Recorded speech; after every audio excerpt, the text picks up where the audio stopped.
চলতি বাজেট সংশোধনের সিদ্ধান্ত আসতে পারে আগামী সপ্তাহেই। সে লক্ষ্যে ঘাটতি কমাতে চায় সরকার। বাদ পড়তে পারে বিদেশি ঋণের অনেক প্রকল্প। দুপুরে একনেক সভা শেষে কথা জানিয়েছেন পরিকল্পনা উপদেষ্টা। বলেছেন, যেভাবে সুদের চাপ বাড়ছে তাতে আগামীতে নতুন ঋণ নেওয়া কঠিন হয়ে পড়বে।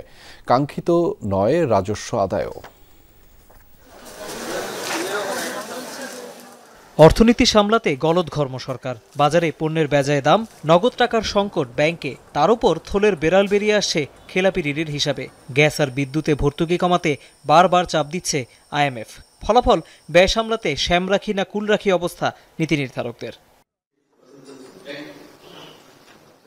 অর্থনীতির এসব নানা দিক নিয়ে রোববার খোলামেলা আলোচনা হয় জাতীয় অর্থনৈতিক পরিষদের নির্বাহী কমিটি একনেক বৈঠকে।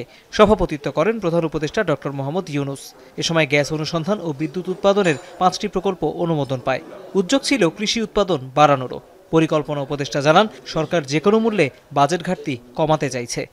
বাজেট ব্যবস্থাপনাই বলি বা অর্থনৈতিক উন্নয়ন প্রবৃদ্ধির কথাই বলি, আমাদের এখন যেই অত্যন্ত নিম্ন হারের যে রাজস্ব সংগ্রহের হার, এটা না বাড়িয়ে বাংলাদেশের কোনো বাজেটের ব্যবস্থাপনা বা দেশের সামগ্রিক অর্থনীতির ভারসাম্যের ব্যবস্থাপনা করা খুবই কঠিন। এ সময় কথা হয় বিদেশি ঋণ প্রসঙ্গেও। উপদেষ্টা জানালেন, আপাতত বাইরের অর্থে নতুন কোনো প্রকল্প আসছে না।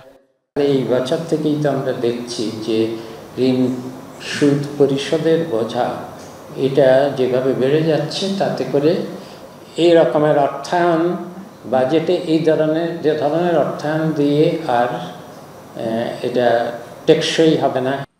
একনেক সভায় প্রায় 12,500 কোটি টাকা ব্যয়ে 13টি প্রকল্প অনুমোদন দেয়া হয়। তৌহিদ হোসেন, যমুনা নিউজ, ঢাকা।